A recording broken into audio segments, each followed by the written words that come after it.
Hey guys, welcome to my YouTube channel The Pharmacy by Roshni.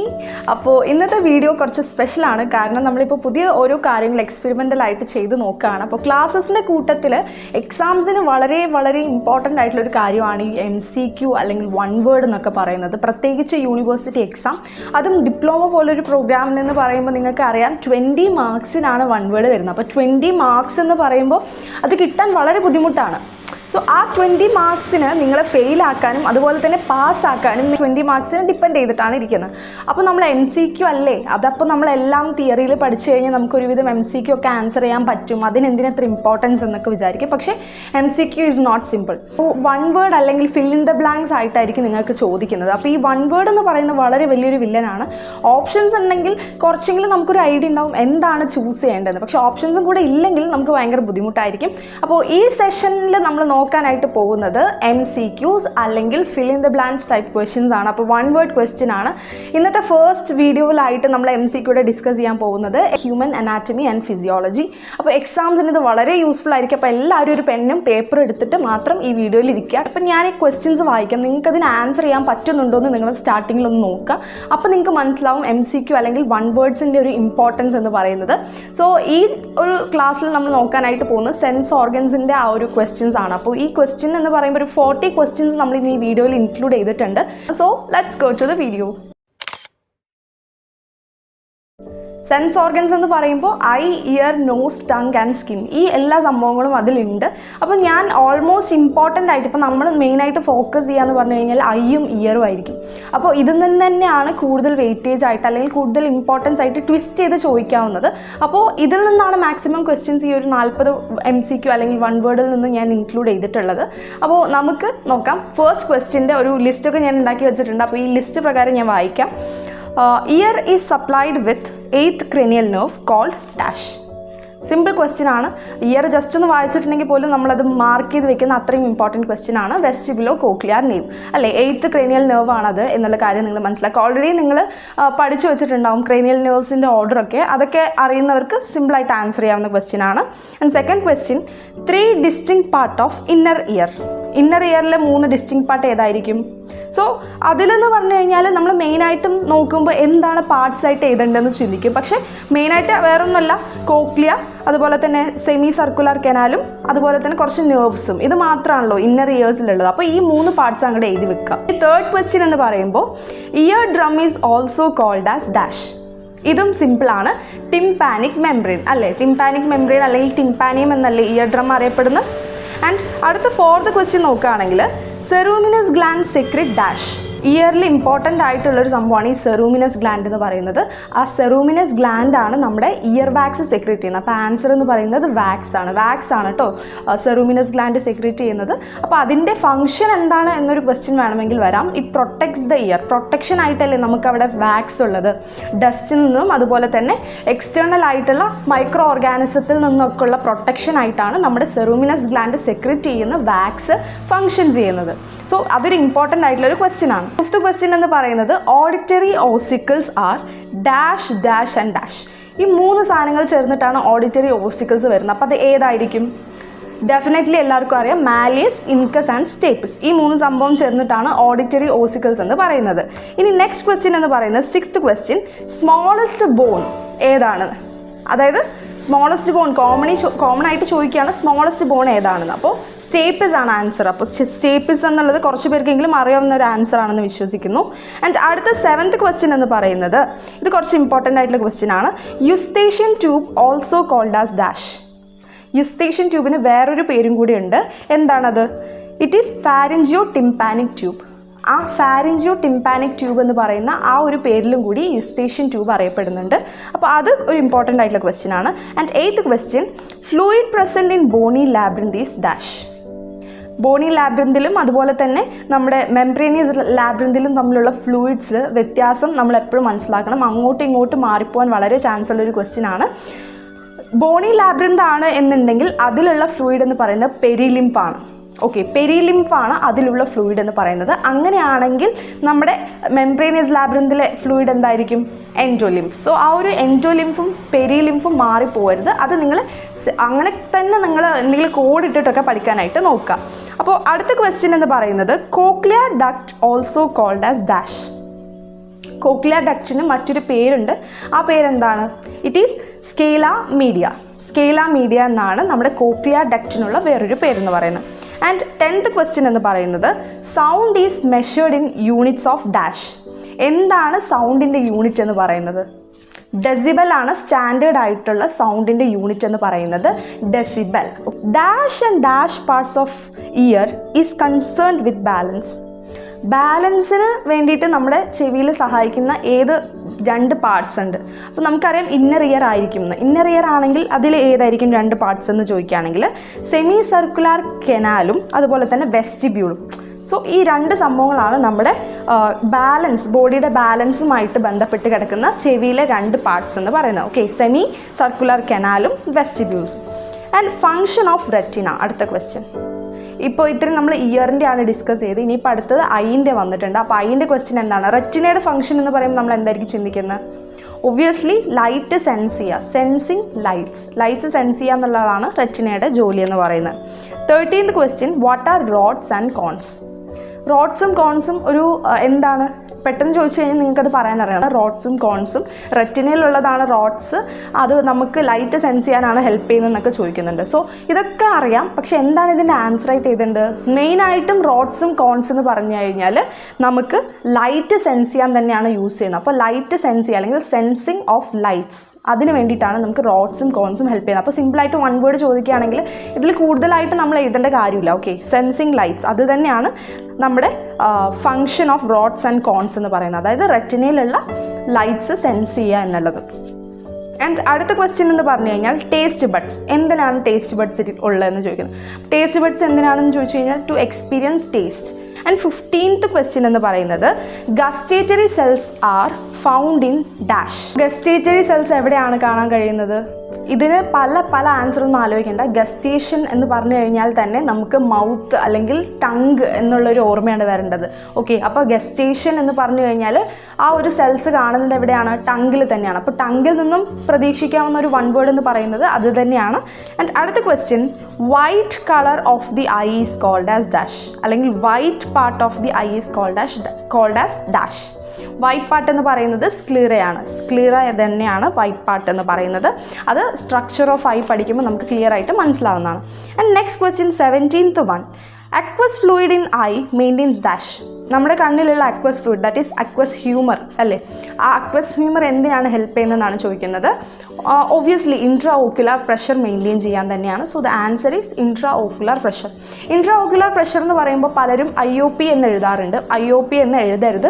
1 word വരികയാണെങ്കിൽ നമ്മൾ ഫുള്ളായിട്ട് തന്നെ ഇൻട്രാ ഓക്കുലാർ പ്രഷർ എന്ന് എഴുതുക എന്നത് തന്നെ വേണം. IOP എന്നൊക്കെ എഴുതി കഴിഞ്ഞാൽ ചിലപ്പോൾ അവർ ഫുള്ളായിട്ട് വെട്ടാനുള്ള സാധ്യതയുണ്ട്. അപ്പോൾ അത് ഇതിൽ മാത്രമല്ല, ഏതിൽ 1 വേർഡ് ആൻസർ ചെയ്യുകയാണെന്നുണ്ടെങ്കിൽ നിങ്ങൾ 1 വേർഡിൽ നമ്മൾ ഒരിക്കലും ഷോർട്ട് ഫോംസ് ഒന്നും യൂസ് ചെയ്യാൻ പറ്റില്ല. നിങ്ങളിപ്പോൾ എഴുതിക്കൊണ്ടിരിക്കുമ്പോൾ 5 മാർക്കിൻ്റെയും 3 മാർക്കിൻ്റെ ഒക്കെ ആണെങ്കിൽ നിങ്ങൾ IOP എന്നൊക്കെ എഴുതിയാലും കുഴപ്പമില്ല. പക്ഷേ 1 വേർഡ് എന്ന് പറയുമ്പോൾ നമ്മൾ എക്സാക്റ്റ് ആയിട്ട് എഴുതണം. അതുപോലെ തന്നെ എന്തെങ്കിലും ഇക്വേഷൻസ് ചോദിക്കുകയാണ്. ഇപ്പോൾ എന്തിനെങ്കിലും ഇക്വേഷൻസ് ചോദിക്കുകയാണെന്നുണ്ടെങ്കിൽ നമ്മൾ വെറുതെ അതിൻ്റെ ഫോർമുല മാത്രം V × S = അങ്ങനെ മാത്രം എഴുതരുത്. ആ V എന്താണ്, S എന്താണ്, അങ്ങനെ എടുത്ത് നമ്മൾ എഴുതണം. എങ്കിൽ മാത്രമേ 1 മാർക്കിന് ഫുള്ളായിട്ട് നമുക്ക് 1 മാർക്ക് കിട്ടത്തുള്ളൂ. കാരണം 1 മാർക്ക് എന്ന് പറയുമ്പോൾ അവിടെ കറക്റ്റായിട്ട് ആ മാർക്ക് വീഴണമെങ്കിൽ അത് എക്സാക്റ്റ് ആയിട്ടുള്ള ഒരു ആൻസർ ആയിരിക്കണം. അല്ലാതെ ഷോർട്ട് ഫോംസ് അറിഞ്ഞ ഒരാൾക്ക് അതിൻ്റെ ഫുൾ ഫോം അറിയണമെന്നില്ലല്ലോ. അപ്പോൾ ആ ഒരു ഫുള്ളായിട്ട് തന്നെ നമ്മൾ എഴുതാനായിട്ട് നോക്കാം.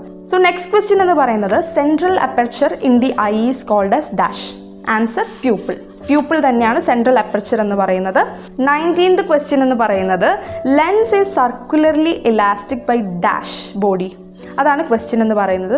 അപ്പോൾ അത് കോൺവെക്സ് ആണോ കോൺകേവ് ആണോ എന്നുള്ളതാണ് ക്വസ്റ്റ്യൻസ്. അപ്പോൾ കോൺവെക്സ് ആണ് ആൻസർ. ഓക്കെ, സർക്കുലർലി ഇലാസ്റ്റിക് ആയിട്ടുള്ളതെന്ന് പറഞ്ഞു കഴിഞ്ഞാൽ കോൺവെക്സ് ബോഡിയിലാണ് ഇലാസ്റ്റിക് ആയിട്ടുള്ളത്.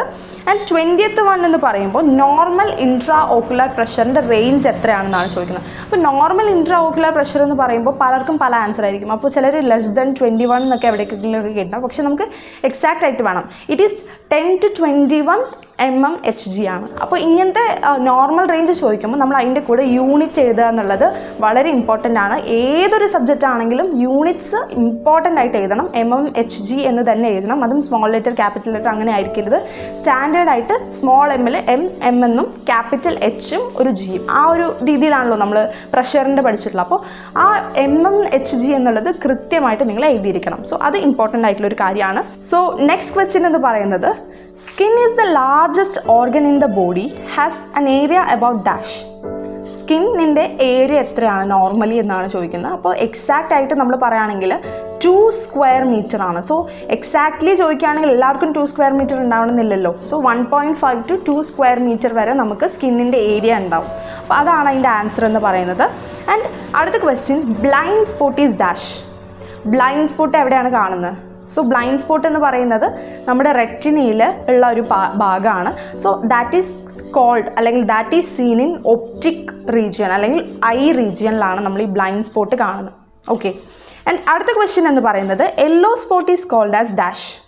യെല്ലോ സ്പോട്ടിന് മറ്റൊരു പേരുണ്ട്, that is macula lutea. Okay, macula lutea എന്നാണ് നമ്മുടെ യെല്ലോ സ്പോട്ടിന് പറയുന്ന മറ്റൊരു പേരെന്ന് പറയുന്നത്.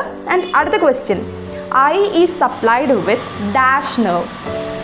ഞാൻ പറഞ്ഞു ക്രേനിയൽ നെർവ്സ് എല്ലാവരും ഇമ്പോർട്ടൻ്റ് ആയിട്ട് പഠിക്കേണ്ടതാണ്. അപ്പോൾ ഇതുപോലെ നമ്മൾ ഏത് ചാപ്റ്റർ നമ്മൾ പഠിക്കുകയാണെങ്കിലും ക്രേനിയൽ നെർവ്സിൽ നിന്നും ഒരു ക്വസ്റ്റ്യൻ നമ്മൾ ഇമ്പോർട്ടൻ്റ് ആയിട്ടും എക്സ്പെക്റ്റ് ചെയ്യാവുന്ന ഒരു ക്വസ്റ്റ്യൻ ആണ്. അപ്പോൾ ഐയിൽ സപ്ലൈ ചെയ്തിരിക്കുന്ന ക്രേനിയൽ നെർവ് എന്ന് പറയുന്നത് എത്രാമത്തെ നെർവ് എന്നാണ് ചോദിക്കുന്നത്. അപ്പോൾ ഐയുടെ നെർവ് എന്ന് പറയുമ്പോൾ ഒപ്റ്റിക് നെർവ് ആണ് എന്ന് നമുക്ക് ചിലപ്പോൾ ഗസ് ചെയ്യാൻ പറ്റും. പക്ഷേ ആ ഒരു ഓർഡർ നമുക്ക് first cranial nerve, second cranial nerve എന്ന് പറഞ്ഞ് നമ്മൾ പഠിച്ച ഓർഡർ ഉണ്ടെങ്കിൽ മാത്രമേ എത്രാമത്തെ ക്രേനിയൽ നെർവ് ആണെന്ന് പറയാൻ പറ്റുള്ളൂ. സോ ഐ എന്ന് പറയുന്നത് സെക്കൻഡ് ക്രേനിയൽ നെർവ് ആണ്. ഓക്കെ, അപ്പോൾ എത്രാമത്തെ ആണ് എന്നാണ് ഇവിടെ ചോദിക്കുന്നത്. അപ്പോൾ സെക്കൻഡ് ക്രേനിയൽ നെർവ് ആയിട്ടുള്ള ഒപ്റ്റിക് നെർവ് എന്നും കൂടിയിട്ട് നമ്മൾ എഴുതി വെക്കേണ്ടതായിട്ടുണ്ട്. Colour blindness is dash. എന്താണ് കളർ ബ്ലൈൻഡ്നെസ് എന്ന് പറയുന്നത്? കളർ ബ്ലൈൻഡ്നെസ് എന്താണ് എന്നൊരൊറ്റ വാക്കിലൊരു ക്വസ്റ്റ്യൻ ചോദിക്കുകയാണെങ്കിൽ it is difficulty to identify അല്ലെങ്കിൽ റെക്ടിഫൈ കളേഴ്സ്.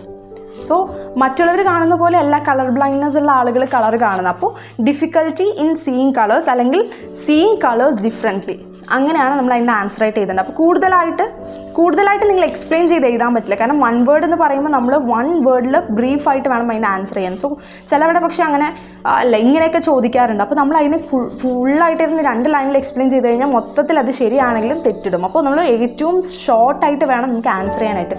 അപ്പോൾ എന്താണ് ഈ ഒരു കളർ ബ്ലൈൻഡ്നെസ് എന്ന് ചോദിച്ചു കഴിഞ്ഞാൽ സീയിങ് കളേഴ്സ് ഡിഫറെൻ്റ്ലി, അങ്ങനെ നമ്മൾ ബ്രീഫായിട്ട് വേണം എഴുതാനായിട്ട്. ആൻഡ് അടുത്ത question lysozyme consist of dash. ലൈസോസൈമിൽ എന്തോ ഒരു സാധനമുണ്ട്, അതെന്താണ്? That is bacterial enzyme. Lysozyme എന്ന് പറയുന്നത് ബാക്ടീരിയൽ എൻസൈംസ് അടങ്ങിയിട്ടുള്ള ഒരു സാധനമാണ്. ഓക്കെ, നെക്സ്റ്റ് ക്വസ്റ്റ്യൻ എന്ന് പറയുന്നത് which nerve is involve in olfaction. Olfaction എന്താണ്? ഓൾഫാക്ഷനിൽ വരുന്ന നെർവ് ഏതാണ് എന്നാണ് ചോദിക്കുന്നത്. അപ്പോൾ ഓൾഫാക്ടറി നെർവ് ഏതാണ്? ഫസ്റ്റ് ക്രേനിയൽ നെർവ് ആണ്. അപ്പോൾ ഫസ്റ്റ് ക്രേനിയൽ നെർവ് ആയിട്ടുള്ള ഓൾഫാക്ടറി നെർവ് ആണ് ഓൾഫാക്ഷൻ എന്ന് പറയുന്ന ആ ഒരു ഫംഗ്ഷനിൽ ഇൻവോൾവ് ആയിട്ടുള്ളത്. ആൻഡ് അടുത്ത ക്വസ്റ്റ്യൻ എന്ന് പറയുന്നത് sense of taste is through dash and dash nerve. Taste sense ചെയ്യുന്ന നമ്മൾ ഏത് നെർവ്സ് ആണ്? അതിൽ 2 നെർവ്സ് അടങ്ങിയിട്ടുണ്ട്. സോ ഫസ്റ്റ് നെർവ് എന്ന് പറയുന്നത് വേഗസ് നെർവ്, പിന്നെ ഗ്ലോസോ ഫാരിഞ്ചിയൽ നെർവ് ആണ്. ഓക്കെ, അപ്പോൾ വേഗസ് നെർവും ഗ്ലോസോ ഫാരിഞ്ചിയൽ നെർവും ആണ് ടേസ്റ്റ് സെൻസ് ചെയ്യാനായിട്ട് ഹെൽപ്പ് ചെയ്യുന്ന 2 നെർവ്സ് എന്ന് പറയുന്നത്. ആൻഡ് അടുത്തത് organ of Corti found in which part of the ear. Simple question, ഇയറിൻ്റെ സ്ട്രക്ചർ പഠിച്ചവർക്ക് എല്ലാവർക്കും മനസ്സിലാവും. That is inner ear. Inner ഇയറിലാണ് ഓർഗൻ ഓഫ് കോട്ടി പ്രസൻ്റ് ആയിട്ടുള്ളത്. Okay, name 2 refractive errors of eye. ഐയുടെ 2 റിഫ്രാക്റ്റീവ് എറർ ഏതായിരിക്കും? ഐയുടെ റിഫ്രാക്റ്ററി എറർ എന്ന് പറയുമ്പോൾ നമ്മൾ വേറെ ഒന്നും എഴുതാൻ പാടില്ല. അതായത് കളർ ബ്ലൈൻഡ്നെസ് പഠിക്കും, നമ്മൾ സിറോഫ്താൽമിയ പഠിക്കാറുണ്ട്, അതുപോലെ തന്നെ വൈറ്റമിനോസിസ് പഠിക്കാറുണ്ട്, അതുപോലെ കുറേ സംഭവം നമ്മൾ പഠിച്ചിട്ടുണ്ടാവും, ഗ്ലോക്കോമയൊക്കെ പഠിക്കും. പക്ഷേ റിഫ്രാക്റ്ററി എറർ എന്ന് ചോദിക്കുമ്പോൾ റിഫ്രാക്ഷൻ, അതായത് കാഴ്ചയുടെ പ്രശ്നമാണ്. ഓക്കെ, റിഫ്രാക്ഷൻ അല്ലെങ്കിൽ നമ്മുടെ ലെൻസിൻ്റെ പ്രോബ്ലമാണ്. അപ്പോൾ ഇത് മയോപ്പിയും അതുപോലെ തന്നെ ഹൈപ്പറോപ്പിയും ആണ് ആൻസർ എന്ന് പറയുന്നത്. അപ്പോൾ മയോപ്പിയ എന്ന് പറഞ്ഞു കഴിഞ്ഞാൽ നിയർ സൈറ്റഡ്നെസ്സും ഹൈപ്പറോപ്പിയ എന്ന് പറഞ്ഞു കഴിഞ്ഞാൽ ഫാർ സൈറ്റഡ്നെസ്സുമാണ്. ഇത് തമ്മിൽ കൺഫ്യൂസ്ഡ് ആയിട്ട് പോവാറുണ്ട്. ഇഷ്ടംപോലെ ആളുകൾക്ക് അങ്ങനെ സംഭവിക്കാറുണ്ട്. അപ്പോൾ ഇതും നിങ്ങൾ വല്ല കോഡോ അല്ലെങ്കിൽ എന്തെങ്കിലും ഇട്ടിട്ട് പഠിക്കാം. മയോപ്പിയ എന്ന് പറഞ്ഞു കഴിഞ്ഞാൽ നിയർ സൈറ്റഡ്നെസ്സും അതുപോലെ ഹൈപ്പറോപ്പിയ എന്ന് പറഞ്ഞു കഴിഞ്ഞാൽ ഫാർ സൈറ്റഡ്നെസ്സുമാണ് answer. Colour of the eye depends upon the colour of dash. Eye colour അല്ലെങ്കിൽ ഐബോളിൽ നമ്മുടെ ഉള്ള കളർ എന്ന് പറയുന്നത് പലർക്കും പല കളറാണ്. അതുപോലെ തന്നെ നമ്മൾ ഇന്ത്യൻസിന് എന്ന് പറഞ്ഞു കഴിഞ്ഞാൽ ബ്ലാക്ക് ടു ബ്രൗൺ കളർ റേഞ്ചിലാണ് നമുക്ക് ഈ ഒരു ഐയുടെ കളർ വരുന്നത്. അപ്പോൾ ഈ കളർ എന്ന് പറയുന്നത് എന്തിൻ്റെ അടിസ്ഥാനത്തിലാണ് ഉള്ളതെന്നാണ് ക്വസ്റ്റ്യൻ. അപ്പോൾ അതിൻ്റെ ആൻസർ എന്ന് പറഞ്ഞു കഴിഞ്ഞാൽ amount of melanin in iris. ഐറിസിലുള്ള മെലാനിൻ്റെ അളവ് അനുസരിച്ചിട്ടാണ് നമ്മുടെ കണ്ണിൻ്റെ കളറിൽ ഉള്ള വ്യത്യാസം എന്ന് പറയുന്നത്. Okay, so the amount of melanin of the iris decides the colour of the eye. Okay, അതിൻ്റെ പ്രസൻസിലാണ് ഈ കളറൊക്കെ വരുന്നത് കേട്ടോ. Ciliary body in the eyeball is the extension of dash. Ciliary body എന്ന് പറയുന്നത് എന്തിൻ്റെ എക്സ്റ്റൻഷൻ ആണെന്നാണ് ചോദിക്കുന്നത്. അപ്പോൾ ആൻസർ എന്ന് പറയുന്നത് കൊറോയിഡ്. കൊറോയിഡിൻ്റെ എക്സ്റ്റൻഷനാണ് സിലിയറി ബോഡി എന്ന് പറയുന്നത്. And next question, organ of Corti is found in which part of the ear? ഇയറിൻ്റെ ഏത് പാർട്ടിലാണ് ഓർഗൻ ഓഫ് കോട്ടി ഉള്ളത്? Obviously inner ear. Okay, inner ഇയറിലാണ്, അതും കോക്ലിയയുടെ അകത്താണ് എന്തുള്ളത്? ഓർഗൻ ഓഫ് കോട്ടി എന്ന് പറയുന്നത്. അപ്പോൾ നമ്മൾ സ്പെസിഫിക്കലി ഇപ്പോൾ ഇന്നർ ഇയർ എന്ന് എഴുതിയ തെറ്റൊന്ന് പേടിക്കുകയാണെങ്കിൽ ഇന്നർ ഇയർ വിത്തിൻ കോക്ലിയ എന്ന് എഴുതുക. സോ അപ്പോൾ അതിൽ 2 ആൻസറും ഉണ്ട്. അപ്പോൾ നമുക്ക് എന്തായാലും 1 മാർക്ക് അവിടെ വീഴും. ആൻഡ് നെക്സ്റ്റ് ക്വസ്റ്റ്യൻ എന്ന് പറയുന്നത്, in I blind spot is located in dash. ഐയിൽ ഏത് ഭാഗത്ത് അല്ലെങ്കിൽ ഏത് പാർട്ടിലാണ് ബ്ലൈൻഡ് സ്പോട്ട് ഉള്ളത്? ഞാൻ ഓൾറെഡി പറഞ്ഞു, ഈ ക്വസ്റ്റ്യൻ നമ്മൾ ഡിസ്കസ് ചെയ്തപ്പോൾ റെറ്റിനയിലാണ് ബ്ലൈൻഡ് സ്പോട്ട് ഉള്ളത്. ഓക്കെ, ആൻഡ് അടുത്ത question, Eustachian tube is connected to the pharynx with dash part of the ear. ഇയറിൻ്റെ ഏത് പാർട്ടുമായിട്ടാണ് യുസ്തേഷ്യൻ ട്യൂബ് കണക്റ്റഡ് ആയിട്ടുള്ളതെന്ന്? ഫാരിങ്സുമായിട്ടുള്ള കണക്ഷൻ ഏത് പാർട്ടുമായിട്ടാണെന്ന്. അപ്പോൾ ഇയറിൻ്റെ മിഡിൽ ഇയറിൽ നിന്നാണ് നമ്മൾ ഫാരിങ്സുമായിട്ട് കണക്ട് ചെയ്യുന്നത്. അപ്പോൾ മിഡിൽ ഇയറിൽ നിന്നാണ്. ഓക്കെ, നമ്മളത് മിഡിൽ ഇയർ പഠിക്കുമ്പോൾ നമ്മൾ അനാറ്റമിയിൽ ഡീറ്റെയിൽ ആയിട്ട് പഠിക്കുന്നുണ്ട്. അപ്പോൾ മിഡിൽ ഇയറിൽ നിന്നാണ് ഫാരിങ്സിലോട്ട് യുസ്തേഷ്യൻ ട്യൂബ് പോകുന്നതെന്ന് പഠിച്ചിട്ടുണ്ട്. സോ അത് വളരെ ഇമ്പോർട്ടൻ്റ് ആയിട്ടുള്ളൊരു കാര്യമാണ്. അപ്പോൾ ഇതിൽ കോമൺ ആയിട്ട് നമ്മൾ നോക്കുകയാണെങ്കിൽ ഇന്നർ ഇയർ അല്ലെങ്കിൽ ഇയർ എന്ന് പറയുന്ന പോർഷൻ കുറച്ചും കൂടി ഇമ്പോർട്ടൻസ് ഉണ്ട്. ഐക്കും ആണ് കൂടുതൽ ഇമ്പോർട്ടൻസ് ഉള്ളത്. അപ്പോൾ ഐയും ഇയറും നല്ല വൃത്തിയായിട്ട് പഠിക്കുക എന്ന് വെച്ച് നമുക്ക് സ്കിന്നും അല്ലെങ്കിൽ ബാക്കിയുള്ള സംഭവങ്ങളൊക്കെ ഒന്ന് ഒഴിവാക്കാം എന്നല്ല. പക്ഷേ കൂടുതലായിട്ടും വെയിറ്റേജ് എന്ന് പറയുന്നത് ഈ 2 പോർഷനിൽ നിന്ന് തന്നെയാണ്. പിന്നെ കുറച്ചും കൂടെ പിന്നെയും വെയിറ്റേജ് വരുന്നതെന്ന് പറഞ്ഞു കഴിഞ്ഞാൽ സ്കിന്നിൻ്റെ പോർഷൻ നിന്നാണ്. സ്കിന്നിലെ ലെയേഴ്സ് നമ്മൾ കറക്റ്റായിട്ട് മനസ്സിലാക്കുക. ഡെർമിസും എപ്പിഡെർമിസ് അങ്ങനത്തെ സംഭവങ്ങളൊക്കെ കറക്റ്റായിട്ട് മനസ്സിലാക്കുക. ആൻഡ് അതും കുറച്ചും കൂടെ ഇമ്പോർട്ടൻ്റ് ആണ്. ആൻഡ് അടുത്ത ക്വസ്റ്റ്യൻ എന്ന് പറയുന്നത്, hypermetropia of the eyeball is dash. Hypermetropia എന്ന് പറയുന്ന കണ്ടീഷനിൽ ഐബോൾ എങ്ങനെയായിരിക്കും എന്നാണ്. അപ്പോൾ അതെന്ന് പറഞ്ഞു കഴിഞ്ഞാൽ ഹൈപ്പർ മെട്രോപ്പിയ എന്ന് പറയുന്ന കണ്ടീഷനിൽ ഐബോൾ എന്ന് പറയുന്നത് ടു ഷോർട്ട് ആയിരിക്കും, വളരെ ചെറുതായിരിക്കും ഐബോൾ എന്ന് പറയുന്നത്. അപ്പോൾ അതാണ് അതിൻ്റെ ആൻസർ എന്ന് പറയുന്നത്. അപ്പോൾ ഹൈപ്പർ മെട്രോപ്പിയ എന്ന് പറയുന്ന കണ്ടീഷൻ എന്താണെന്ന് നമുക്ക് അവിടെ ആദ്യം മനസ്സിലാക്കണം. അപ്പോൾ ഹൈപ്പർ മെട്രോപ്പിയ എന്താണെന്ന് മനസ്സിലായാൽ മാത്രമേ അവിടെ നമുക്ക് ഐയുടെ സൈസ് എങ്ങനെയായിരിക്കും, ഷോർട്ടായിരിക്കുമോ അല്ലെങ്കിൽ ബിഗ് ആയിരിക്കുമോ എന്നുള്ള കാര്യങ്ങളൊക്കെ മനസ്സിലാവുന്നത്. അപ്പോൾ ഹൈപ്പർ മെട്രോപ്പിയ എന്ന് പറയുന്ന കണ്ടീഷനിൽ ഹൈപ്പർ എന്ന് പറയുന്നത് നമ്മൾ വിചാരിക്കും ടു ലാർജ് അല്ലെങ്കിൽ ടു ബിഗ് എന്നൊക്കെ അല്ല. ഹൈപ്പർ മെട്രോപ്പിയ എന്ന് പറയുമ്പോൾ ഐയുടെ സൈസ് എന്ന് പറയുന്നത് ടു ഷോർട്ട് ആയിരിക്കും. അപ്പോൾ ഇത്രയുമാണ് ഈ ഒരു HAPയുടെ ഈ ചാപ്റ്ററിൽ നിന്നും എക്സ്പെക്റ്റ് ചെയ്യാവുന്ന 1 വേർഡ്സ് എന്ന് പറയുന്നത്. അപ്പോൾ ഇതൊക്കെ വളരെ ഇമ്പോർട്ടൻ്റ് ആയിട്ടുള്ള 1 വേർഡ്സ് തന്നെയാണ്. സോ ഇതൊക്കെ നിങ്ങൾ നോട്ട് ചെയ്തെന്ന് വിശ്വസിക്കുന്നു. ആൻഡ് ഈ വീഡിയോ നിങ്ങൾക്ക് ഇഷ്ടമായി തീർച്ചയായിട്ടും ഒന്ന് ലൈക്ക് ചെയ്ത് സപ്പോർട്ട് ചെയ്യുക. ആൻഡ് എന്താണ് നിങ്ങളുടെ അഭിപ്രായം അല്ലെങ്കിൽ അടുത്ത ഏത് MCQ ആണ് നിങ്ങൾക്ക് ആവശ്യമെന്നുള്ളത് ഒന്ന് കമൻറ്റ് സെക്ഷനിൽ കമൻറ്റ് ചെയ്യുക. ആൻഡ് HAP എന്ന് പറയുമ്പോൾ നമുക്ക് എത്ര പഠിച്ചാലും തീരാത്തൊരു സംഭവമാണ്. മറ്റ് ഫാർമസ്യൂട്ടിക്സ് ആണെങ്കിൽ അതിന് നമുക്കൊരു ഐഡിയ ഉണ്ടാവും, ഇന്നത് പഠിച്ചാൽ മതി, ഇന്നത് പഠിക്കേണ്ട എന്നുള്ളതൊക്കെ. പക്ഷേ HAP എന്ന് പറയുന്ന സബ്ജക്റ്റ് എന്ന് പറയുന്നത് വളരെ വാസ്റ്റാണ്. ഫസ്റ്റ് ഇയറിലും സെക്കൻഡ് ഇയറിലും ഒക്കെ നമുക്ക് പഠിക്കാനുള്ളത് കൊണ്ട് തന്നെ എത്ര പഠിക്കണം എന്നുള്ളതിനൊരു അളവൊന്നും ഉണ്ടാവില്ല. നോട്ട്സ് കിട്ടുന്ന മാത്രം നിങ്ങൾ പഠിച്ചു കഴിഞ്ഞാൽ നിങ്ങൾക്ക് ചിലപ്പോൾ പാസ്സാവാനായിട്ട് ബുദ്ധിമുട്ടുണ്ടാവും. ചിലപ്പോൾ സിംപ്ലി പാസ്സാവാൻ പറ്റും, പക്ഷേ 1 വേർഡൊക്കെ ഭയങ്കര ബുദ്ധിമുട്ടാണ്. അതിന് ടെക്സ്റ്റ് ബുക്ക് തന്നെ റെഫർ ചെയ്യുക. ആൻഡ് ഇതിനേക്കാളും നല്ല നല്ല ടെക്സ്റ്റ് ബുക്സ് ഒക്കെ നിങ്ങൾക്ക് നല്ല ബുക്സ് നിങ്ങൾക്ക് അവൈലബിൾ ആയിട്ടുണ്ട്. അപ്പോൾ അതിനെക്കുറിച്ചിട്ടൊക്കെ നിങ്ങൾക്ക് അറിയണമെങ്കിൽ നിങ്ങൾ കമൻ്റ് ആയിട്ട് ചോദിച്ചു കഴിഞ്ഞാൽ ഞാൻ പറയാവുന്നതാണ്. ആൻഡ് ഇത്രയുമാണ് HAPയുടെ സെൻസ് ഓർഗനിൽ നിന്നും എക്സ്പെക്റ്റ് ചെയ്യാവുന്ന 1 വേർഡ്സ് എന്ന് പറയുന്നത്. ആൻഡ് ഇതിൽ കൂടുതലായിട്ടുള്ള കാര്യങ്ങളൊക്കെ നിങ്ങൾ തിയറിയിൽ ബാക്കി പഠിക്കുന്നുണ്ട്. അപ്പോൾ അതും കൂടി നിങ്ങൾ പഠിക്കുമ്പോൾ നിങ്ങൾക്ക് കുറച്ച് കാര്യങ്ങളൊക്കെ മനസ്സിലാവും. ആൻഡ് ഈ വീഡിയോ നിങ്ങൾക്ക് ഇഷ്ടമായെന്ന് വിശ്വസിക്കുന്നു. അടുത്ത വീഡിയോ ആയിട്ട് വരാം. അതുവരയ്ക്കും ബൈ.